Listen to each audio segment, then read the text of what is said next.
The Milwaukee Bucks have won their first NBA championship in 50 years, their first title since 1971. This was obviously the one of the biggest matchup I think we've seen in a while, the most interesting matchup in the finals we've seen in a while. The Suns versus the Bucks. Neither of them are really count as super teams. Neither of them have that like, well, coming in, neither of them really had like at least two of the top 10 players in the game on both on the same team. They were really dominated by one player. Like for the Suns, it was Devin Booker was the guy, and there was really no two. You could say maybe Chris Paul, but he was really good. But was he really great? Probably not. Giannis was basically the only superstar on his team. Chris Middleton was an amazing, amazing player, and that's no shine on him, but Milwaukee Bucks are the NBA champions.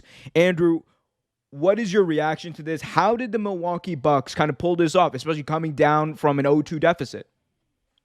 So initially, when you watched game one, Giannis was still, remember he had the injury in the Atlanta series. So the injury to the Atlanta series definitely hindered him. He missed the rest of that series when they closed out Atlanta in, I think, games 5 and 6. So he missed the rest of that series. Then when he started this series, you could tell game one, he was trying to get his legs underneath him, but he really still wasn't 100%. Games 1 and 2, he was still trying to get his legs underneath him. Game 2, I think he just left it all out there, but he didn't get the help from his supporting cast. So there was that, plus Phoenix in the beginning. In the first 2 games, Phoenix dominated the series. You saw Phoenix was head and shoulders better than them. Then what ended up happening was the series came back to Milwaukee, and we've spoke about this before. Home court advantage, especially when it comes to the playoffs, which is why the bubble playoffs, there could kind of be like an asterisk next to it, because there's no substitute for home court advantage for having your home crowd, for having, thousands of people that are all rooting for you and rooting against the other team and everything like that. Tough place to play. Milwaukee, especially given as talented as they are, Milwaukee is a tough place to play. You saw, dude, Bakhtiari, they had the stars out, especially for the closeout game, dude. They had the stars out at that game. They had Kareem, he came out. They had the prophet Brandon Jennings came out for his Bucks and 6 prophecy being fulfilled. So that was cool. Yeah. It was like the meeting of two prophecies. You had Suns in 4 and then Bucks in 6. Like the two greatest prophets, by the way, in basketball history. Continue. So you had the prophecy was being fulfilled, and more or less what happened was I think Giannis took it to another gear, which is literally that's what the all-time greats do. And as much as people like to harp on what Giannis can't do, he can't shoot. The free throw shooting is obviously, that's bad. That really hindered him. That really hindered him in the early part of that series. Yeah.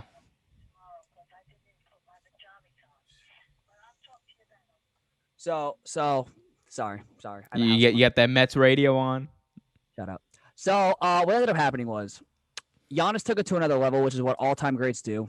And even though a lot of people like to harp on the fact that he really can't shoot to save his life, free throws, jumpers, and everything like that, everyone, they hold their breath whenever he shoots it. People that are rooting for him will hold their breath whenever he takes a shot. Teams that are rooting against him, they love that shit. So, but one thing that Giannis did was, and this is something that you didn't see in the first 3 series with this team playing, with Phoenix playing, was Giannis made DeAndre Ayton a non-factor. And that was the biggest thing going in, which was DeAndre Ayton in the Lakers series, he ate. Anthony Davis did nothing against DeAndre Ayton. Then in the following series against Denver, as good as Jokic was during the regular season, without Jamal Murray, Jokic wasn't able to make up for what Ayton was what Ayton was giving them, as well as what the contributions they were getting from guys like Chris Paul, Devin Booker, Cameron Payne, the whole supporting cast. So Ayton basically made whatever effort Jokic put forth a non-factor. And then you get to the conference finals, where a lot of people could say if Paul George makes those free throws and everything like that, going up 3-2 instead of going down 3-2, the closeout game would have been in LA as opposed to them playing for their lives in game 6. So there's that. But once again, DeAndre Ayton was big in that series. Remember, he had the game-winning alley-oop, the game-winning alley-oop. So DeAndre Ayton was big in that series. What Giannis did was Giannis attacked. Once Giannis got his footing in front of, underneath him, Giannis attacked. He went at DeAndre Ayton, got him in foul trouble, and then after that, you saw Phoenix didn't have a game plan. You always hear what you've seen from teams that have been successful against Giannis was you got to build that wall. Phoenix doesn't have the personnel to do that. They're a finesse team. They are able to spread the floor on offense and shoot the three, but they're undersized. You know, you look at like the Toronto team that was able to beat them a couple years ago with Kawhi.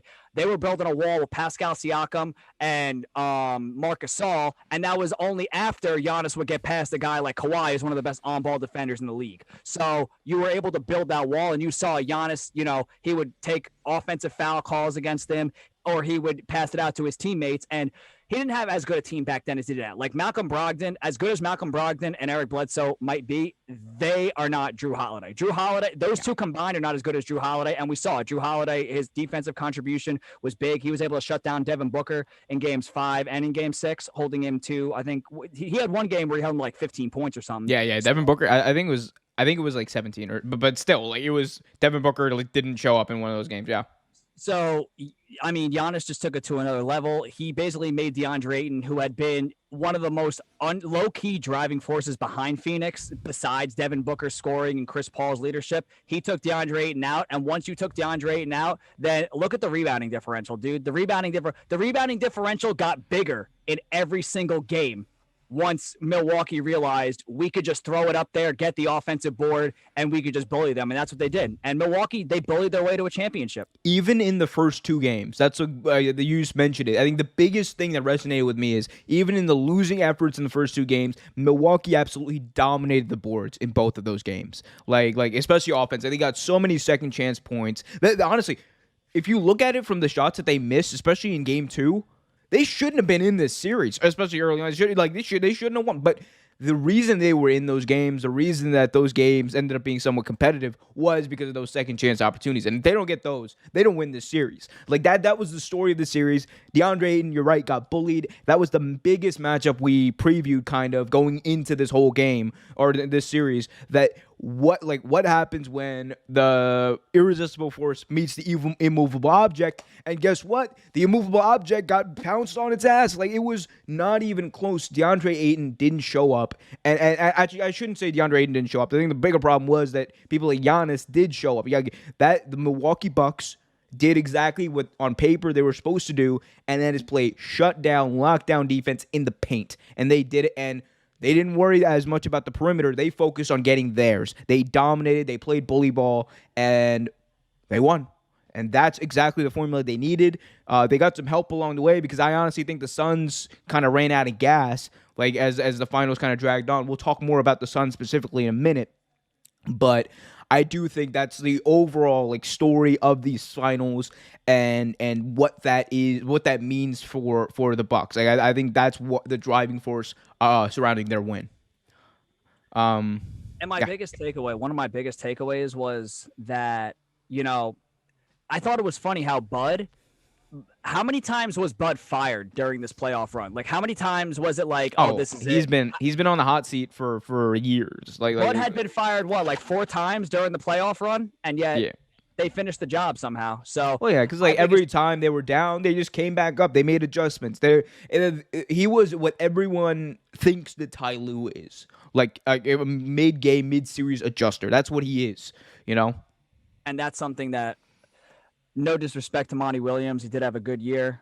I think Monty Williams is a great coach, but he didn't adjust. And, you know, when you see DeAndre Ayton can't handle, like your big is DeAndre Ayton, he can't handle the other team's best player. And, you know, they're just giving it to him and letting him go to work, dropping 40, 26, and then 50. Like he's having games like that, and you're not making any type of adjustments, like let's double this guy or nothing like that. It's like they can't.